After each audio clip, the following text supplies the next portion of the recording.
He walked through the dry, crowded streets of Balfil, glad to be among so many strangers. In the wharfs, he had no such anonymity. There, they knew him to be a smuggler, but here he could be anyone. A lower-class peddler, perhaps, a student even. Some people even pushed against him as he walked past, as if to say, "We would not dream of being so rude as to acknowledge that you don't belong here." Serene Relas was not in any of the taverns, but he knew she was somewhere, perhaps behind the tenement window, or poking around in a dunghill for an exotic ingredient for some spell or another. Of the ways of sorceresses, he knew only that they were...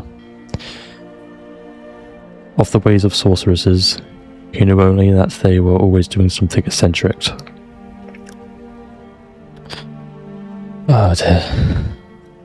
Of the ways of sorceresses, he knew only that they were always doing something eccentric.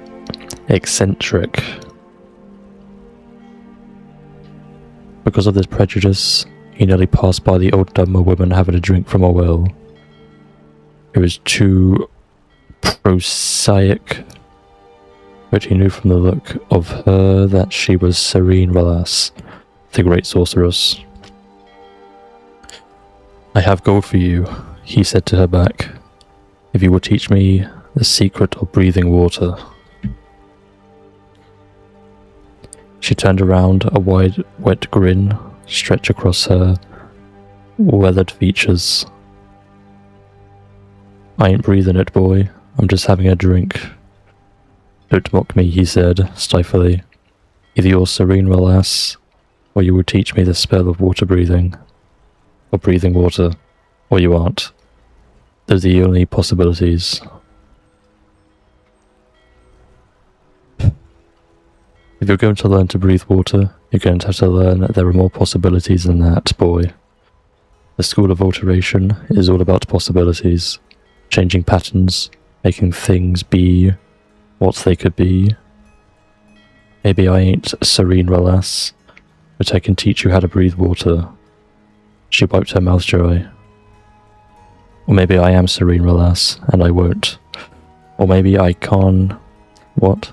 Or maybe I can teach you to breathe water, but you can't learn. "I'll learn," he said simply. "Why don't you just buy yourself a spell of water breathing, or a potion over at the Mage's Guild?" she asked. "That's how it's generally done." "They're not powerful enough," he said. I need to be underwater for a long time. I'm willing to pay whatever you ask, but I don't want any questions. I was told you could teach me." "What's your name, boy?" "That's a question," he replied. His name was Therian Winloth, but in the wars, they called him the Tollman.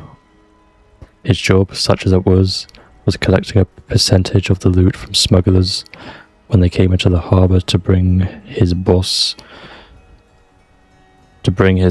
in the Kamona Tong. From that percentage, he earned a smaller percentage. In the end, it was very small indeed. He had scarcely any gold of his own, and what he had, he gave to Serene Relas. The lessons began that very day. The sorceress brought her pupil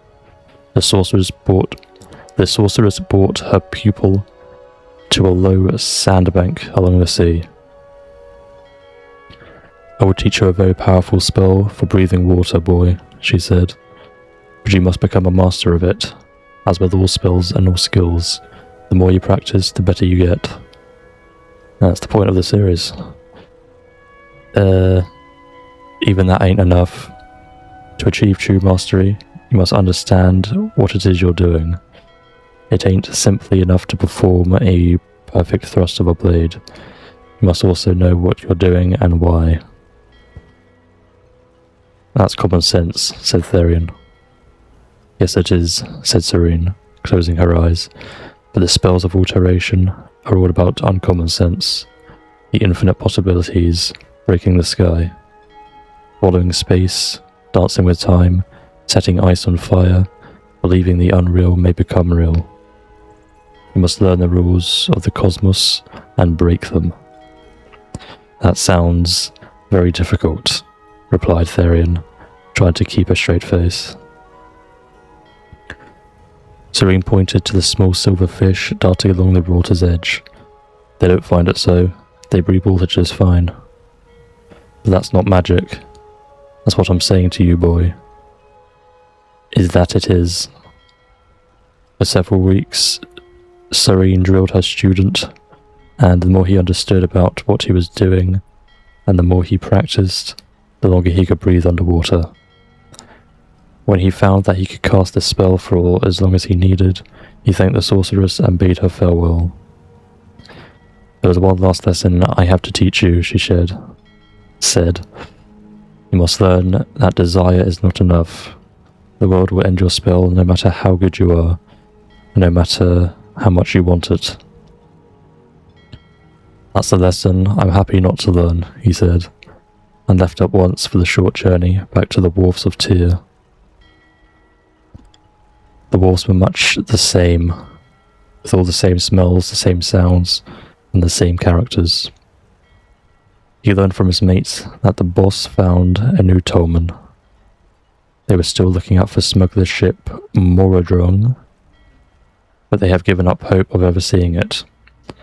Therion knew they would not. He saw it sink in the bay weeks ago.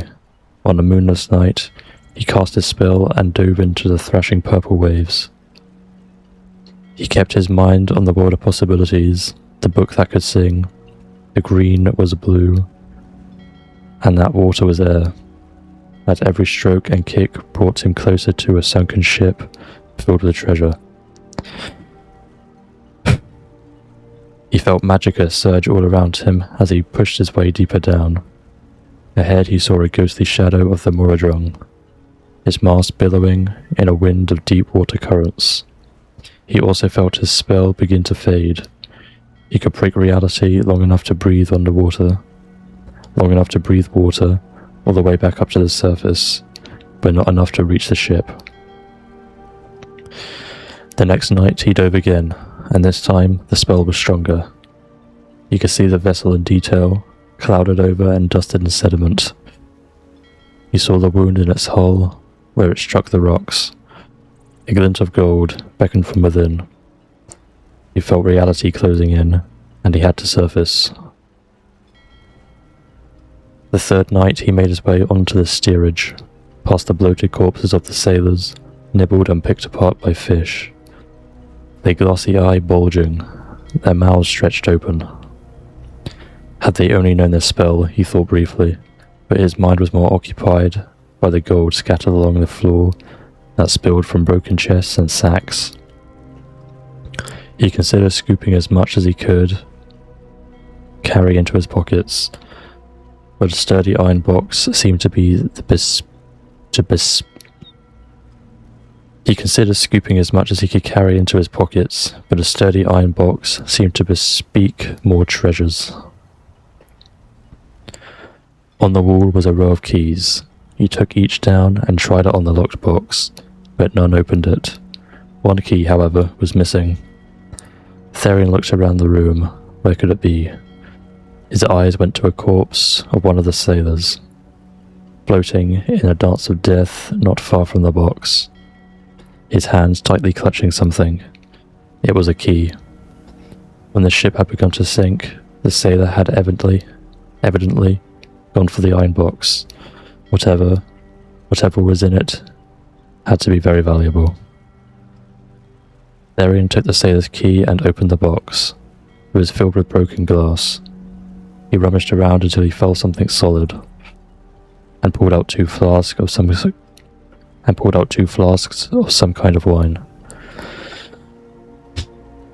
He smiled as he considered the foolishness of that poor alcoholic. This is what was important to the sailor, out of all the treasure in the Morrowind. Then, suddenly, Therion Willoth felt reality. He had not been paying attention to the grim, tireless advantage of the world on his spell. It was fading away, his ability to breathe water. There was no time to surface, there was no time to do anything.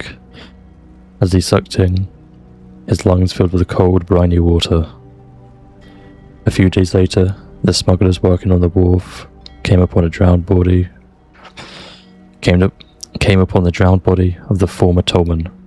Finding a body in the water in Tyr was not itself noteworthy, but the subject that they had discussed over many bottles of Flynn was how it could happen that he drowned with 2 potions of water breathing in his hands.